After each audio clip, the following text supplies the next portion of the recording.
Welcome to Meaningful Mornings. In some countries, to graduate from high school, you have to volunteer for 50 hours, 100 hours. In some countries, to graduate from college, you have to be trained in the military. You have to give a year or 2 years. I was sharing with Sheila yesterday how awful it is to read and listen to how the American government has treated the Black community, how the Canadian government has treated the Indigenous community. Many volunteer, many join the military. What every high school student, college student, and really all of us should be doing, should be trained in, is social justice.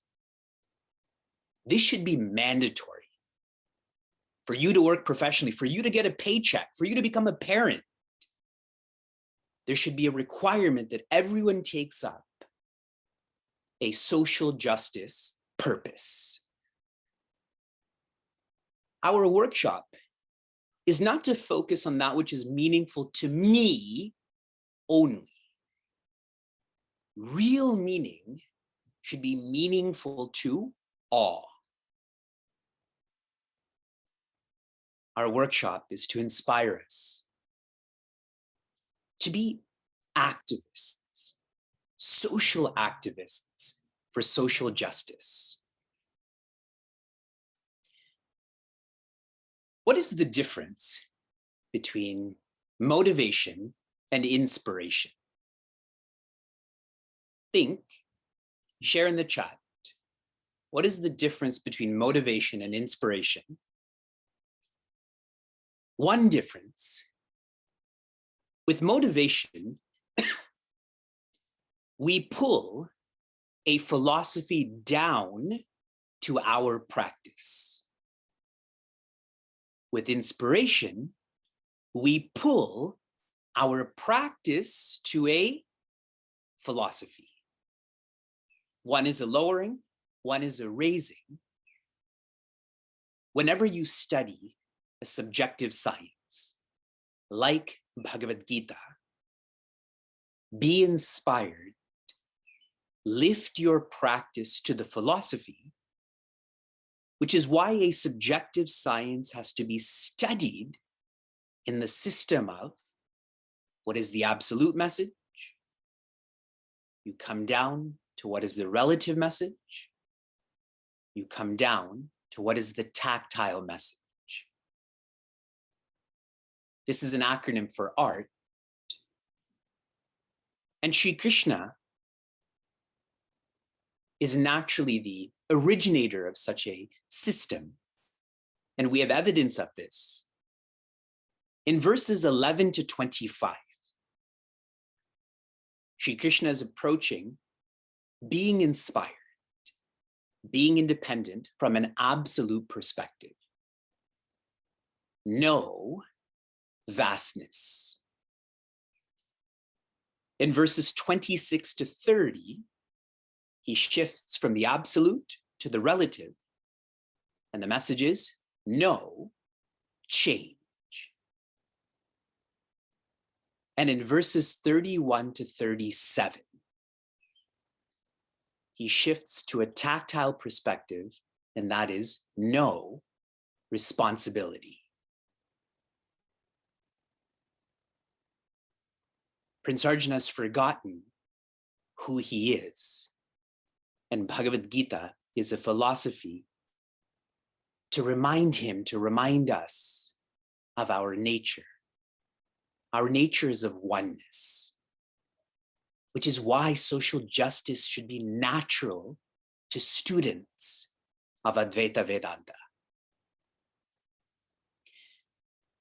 Reviewing the last verse, Prince Arjuna is naturally awesome. In chapter 10, verse 37, Shri Krishna tells Prince Arjuna, Pandavanam Dhananjaya. Out of all of the Pandavas, I am Dhananjaya, as in you. So Prince Arjuna is awesome, and Shri Krishna reminds him of this. With this awesomeness, though, there's a trace of arrogance. And I know we can all relate to this. Which is why Acharya Shankara shares in Viveka Chudamani, Pramado Mrityuhu. Inadvertence or carelessness is death. In Bhagavad Gita, Shri Krishna is sharing that you escaping, the word pramada, that is inadvertence or carelessness, not using this opportunity is worse than death. Because at least if you try and you die, you will evolve. You'll be using this means to reach the ends. You'll be closer. But through inadvertence and carelessness and escaping, excuses, etc., this is worse than death because there's no evolution with such a lifestyle, with such a vision. This theme of honor and dishonor continues. Many of us can't relate to this. I don't think we're living our life for honor. We're not so affected by dishonor, which is why I'm personalizing this to honor is using an opportunity and dishonor is wasting an opportunity. That works for you. This becomes more real then. We continue. Verse 35.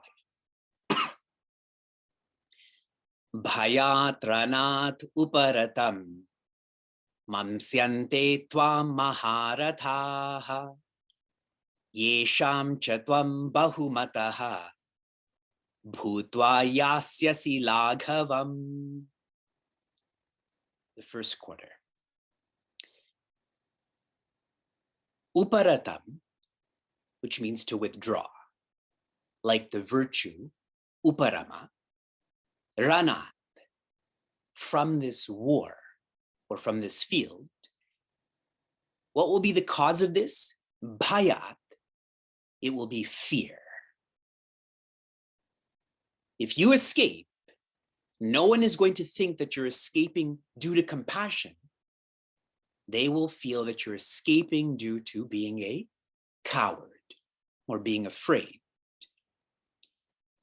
I remind all of you that Prince Arjuna, Sri Krishna, they have tried all they could in terms of peace talks. When peace talks don't work, you have to act to nurture that peace. Yes? When I encourage Vyasa to share with Shuka or Shuka to share with Vyasa and they don't, when words don't work, action works. You take that toy from both of them or you separate them. Actions required. Mamsyante tvam maharathaha. All of these leaders, maharathaha, tvam, about you, mamsyante, they're going to think this Prince Arjuna, who was, let's say, fearless, is now afraid.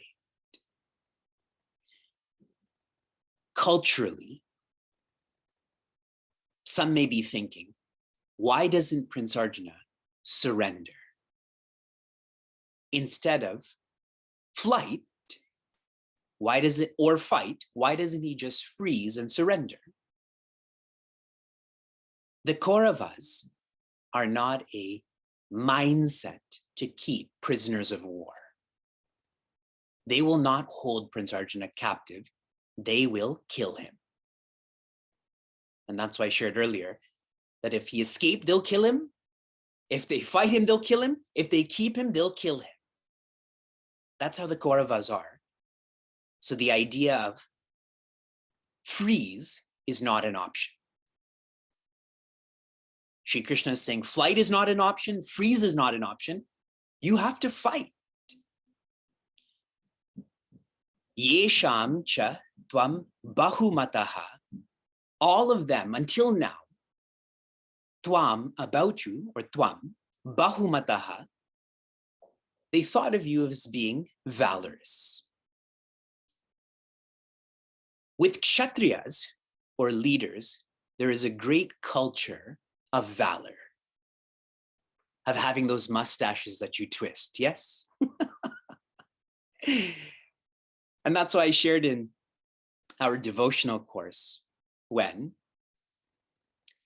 Rukmi, that is Shri Krishna's wife's brother, was captured. Shri Krishna was going to destroy him, but Shri Krishna's wife said, don't destroy my brother. So what did Shri Krishna do? Shaved his head and shaved his face. In this culture of valor, that is dishonor. If you've seen the movie The Last Samurai, what did they do to Tom Cruise's shikha? They cut it off. So there's so much of this culture. And again, we can't relate to this, but we do in different ways. I have found, traveling to different people's homes, getting to know people, responsibilities at home, some people feel, I will not do this. I will not take out the garbage, or I will not cut the lawn, or I will not change diapers. Why? Because this is the type of personality I am. Have you seen that in your own homes? If you're a seeker, you have to do what is needed, which means you have to be a worker, you have to be a mobilizer, you have to be a leader, you have to be a thinker. You can't just be a leader. And that again is what Shri Krishna is trying to encourage Prince Arjuna to open up to. Don't be infatuated by this idea of valor. And finally, bhutva yasyasi laghava.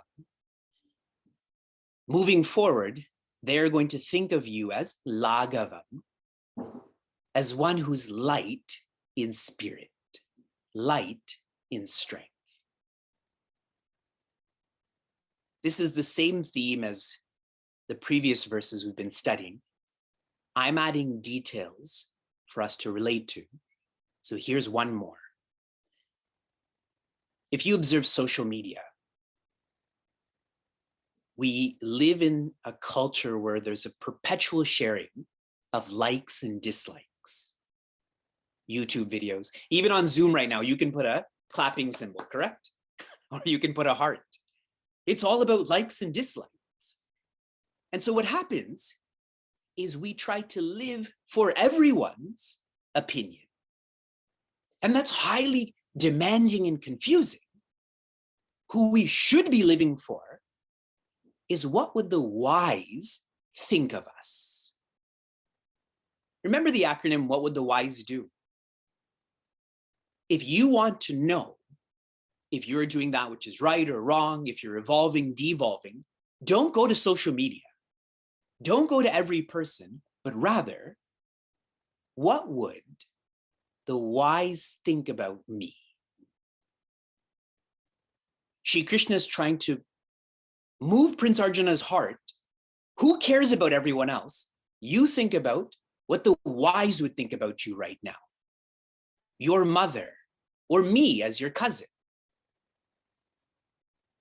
When we internalize this more, we feel much less pressure. Matters become much clearer. Again, from verses 31 to 37, Shri Krishna's encouraging Prince Arjuna to remember his responsibility. And he's doing so in different ways. From inspiration to application, your application yesterday was to rate the agility of your mind. And none of you shared on our Chinmaya Niagara website, which means you're scared. You're scared of your rating. You're welcome to share now. I will share my observation with you in terms of the agility of your mind. The more vasanas you have, in English, this means the more limits you have. This is expressed as having more raga, or attachment. More vasanas, more raga. More limits, more attachment. And the more raga there is, the more vrittis there are, which means the more attached you are, the more stress you have. Those who are susceptible to stress do not have an agile mind. Anything that happens, they just keep on thinking about it. And that's why escaping is dangerous, because your vasanas don't go down, so your attachment doesn't go down. So we succumb to stress then. Your application for this morning, I want you to register for the yoga challenge. Right now, we have 58 seekers who are registered for the yoga challenge. I would like to see this number grow to 100. This is a 21-week challenge. We've now completed 2 weeks. The culmination is on Vijayadashami. It is about willing, it is about walking, and most of all, it's about writing.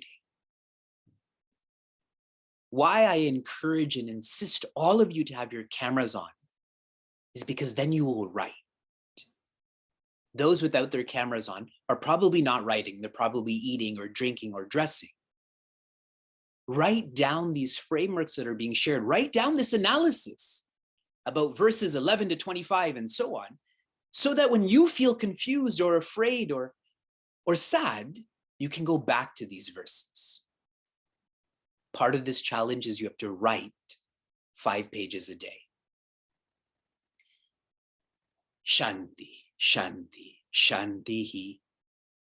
Be safe, be sound, be serene, be happiness.